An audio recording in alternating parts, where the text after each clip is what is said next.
All right, you guys, it's a brand new year. It's 2024, so I want to take this time, like I do every year, to go over all of my numbers from 2023. I want to talk about my business, YouTube, where I'm going from here, my mental breakdowns. We're going to talk about all of it today. As you get more views, or as, you know, maybe you grow a little bit, the negativity grows as well. So I have been reselling now for about 8 years, and it's been wonderful and I love doing it. But I would say for whatever reason, this last year was the most challenging for me, I think mentally. And maybe I'll get into that later. But it was still a very successful year. It wasn't quite as successful as last year, like total numbers wise, but I think I know why that might be. So let's go ahead and get started with my streams of income. This year I have made money from Whatnot, eBay, Poshmark, just a little, YouTube AdSense, affiliate links, so anything like in a description that's like linked and that I get a little kickback from, Amazon, what have you, that is an income stream, and then direct sponsorships that I do for my channel. Whatnot is a live streaming platform. I've hosted a bunch of auctions this last year, and my total sales from Whatnot are about $10,500. So I'm thrilled with that. Whatnot has been great. I do plan on doing that more consistently throughout this year. When I do a bigger auction, it is a little more overwhelming. So I'm hoping I can do a few more like weekly auctions that are less intimidating and like less overwhelming for me to ship, because Whatnot's amazing. I mean, you can sell 40 items in an hour, but then you have to ship all those items and it takes time and resources, and it can be a little bit intimidating. So this next year, I'm hoping to do it, but maybe scale down each show how much I sell. eBay was a little bit lower this year than last year. It was $55,000 in total sales, and I'm super happy with that. I'm thrilled. I think one of the reasons that eBay was slower is because last year I was doing a lot of pallet unboxing videos because those did really well, and I was paying up for that inventory, but it was selling at a higher average sale price than like the stuff that I just thrift or find at the bins. So yes, my total sales numbers were a little lower, but I wouldn't be surprised if and I think according to the numbers, my net profit on what I sold on eBay is closer than you would think. Also, I think I got so overwhelmed with all of the things I was taking on this last year that eBay kind of, my normal daily practices with eBay, my habits that keep my eBay store really vibrant, kind of fell a little bit to the wayside. I went on more vacations this last year, which I'm so thrilled I get to do that with my family, so that's definitely a factor. So I had to have time off and put my store in vacation mode and all that. So when you're juggling multiple aspects of a business, it can just be a little overwhelming, and so it's really hard to juggle them all, you know, really well together and balance them all. And a lot of things with family got, you know, a little busy this year. A lot of things with YouTube got busy. A lot of things with sponsorships got busy. A lot of things with eBay got busy. So I think, you know, it's hard to keep all of those balls in the air. And I'm gonna try harder this year to focus on like the essentials with my business and take you along with that more, which we'll get to in just a second. Poshmark, I sold about $200. Nothing to shout about. I do need to cross list, and I'll talk more about that in an upcoming video as well. I need to get my stuff cross posted, but it is a little bit tricky to manage 2 stores and to make sure things aren't listed on both that have already sold. You know, it can be a little challenging. So I'm working on a strategy with that coming up. So with YouTube, on YouTube this last year, I made about $76,000 in YouTube AdSense. So that is like just the ads that run through my video, the money that I make on those. I'm thrilled with that. My subscriber count was down from the year before. So again, I'm on a very just, you know, slow and steady trajectory with YouTube. It's just been kind of this very gradual climb, nothing crazy. But my views were about the same this year versus last, so I'm not really experiencing like a huge growth, and I do want to talk about that. You know, sometimes when you get so focused on trying to be like the best at YouTube, you can overlook like what makes you happy to create. And I watched this video by Matt D'Avella. I think that's how you say his name, right? Matt D'Avella, because I really love his channel, even though I can't pronounce his name. And he talks about what he's changing this year and how he's kind of recentering in what he wants to do. He had a huge team, and he had all these like huge like management aspects of his business that just weren't making him happy. It made him feel like sick to his stomach. And for me, I don't know that that's the case, but I definitely want to like go back to what makes me happy. And sometimes I would avoid doing videos that for me I think are really beneficial business-wise, things like how to do an inventory audit, or things that have sold, or sell-through rate, or finding ways to make sure your items are selling more quickly on eBay. And I wouldn't do those because I would be worried that they wouldn't do well on YouTube. And I got caught up with what are the videos that do well. And of course that's important to think about because, you know, as I want my channel to grow and as I want you guys to feel entertained and enjoy my content, I have to think about what you want to watch. But I also want to incorporate more of my business into it, if that makes sense. So I'm still gonna go thrifting, I'm still gonna go to garage sales, yard sales, estate sales, we're gonna do tons of fun stuff. But I hope that in my videos, instead of just listing out what I've found, I'm gonna share more of what has sold for me, what my practices are. Like, I'll be at my storage unit and I'll talk about, hey, I'm doing an audit today of all of my items and we're gonna find out, you know, which ones aren't listed anymore. We're gonna pull those, maybe pull some old items, get them relisted.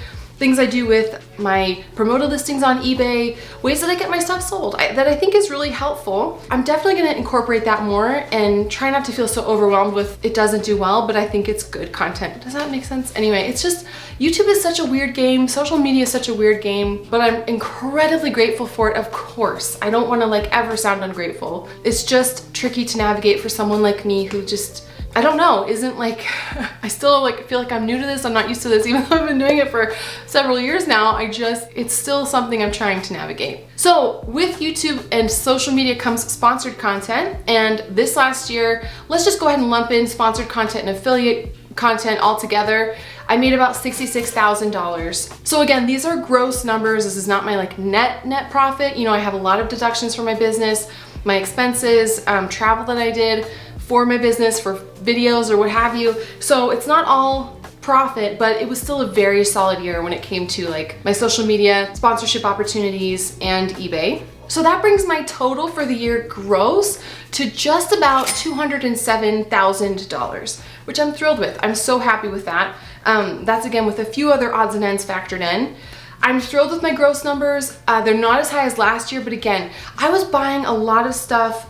Like, I was spending a lot on inventory last year, or sorry, the year before, so 2022, on pallets, and you get brand new with tagged stuff in those pallets and like shoes, but after a while the cost just did not justify the sales. So I was selling more, but I think a part of that was, again, I was spending more per item. Also with YouTube, I really fell behind on like creating consistent content, and that's just really hard.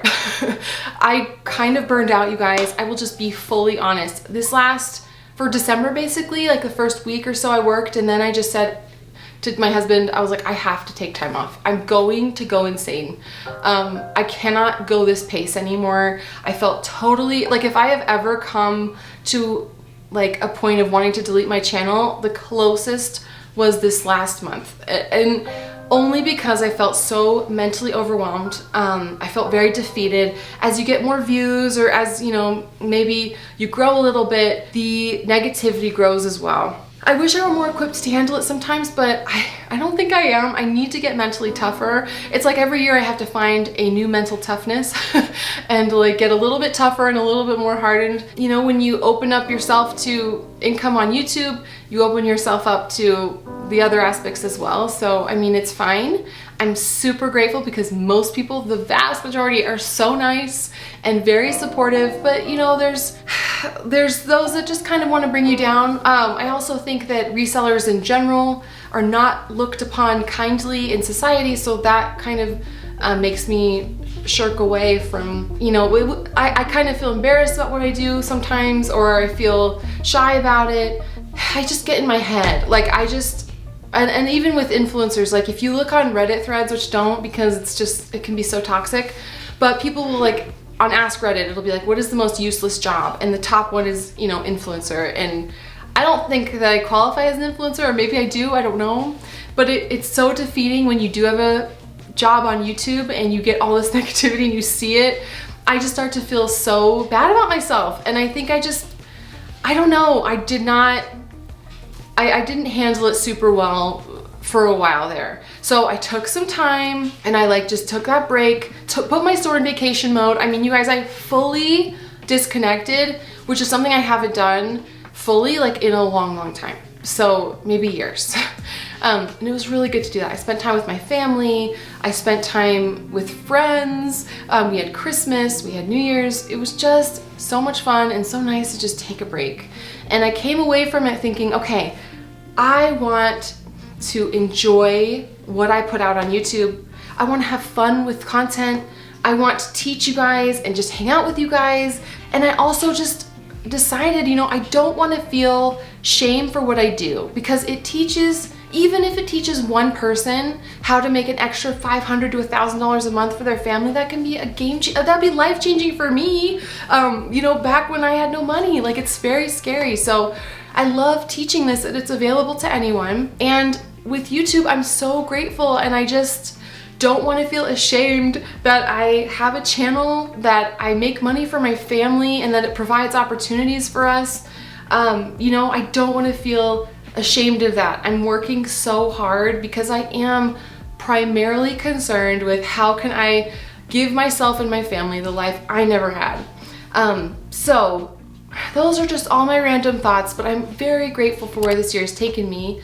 I hope this upcoming year, again, I can be more free with the content I share, care a little bit less about what people may think, or if a video doesn't rank super well, or, you know, if whatever, if it happens, it happens, but to get back to the core of what I love doing and what I love talking about, which is growing my business, finding cool stuff to sell online, sharing it with you guys, and in addition to that, sharing the nitty-gritty of how I get stuff sold, what sells for me, tactics I use to help my business to thrive. So all of that is what I want to get more into this year, and I just hope you guys will join me for the journey. You know, you've been so wonderful, so supportive. I'm just so beyond grateful for you. Please never doubt that. I'm always thinking of how I could make the best and most helpful content for you, and this coming year I want to do that even more so. All right, well, that's my long-winded little explanation of this last year, but I'm grateful for all of you.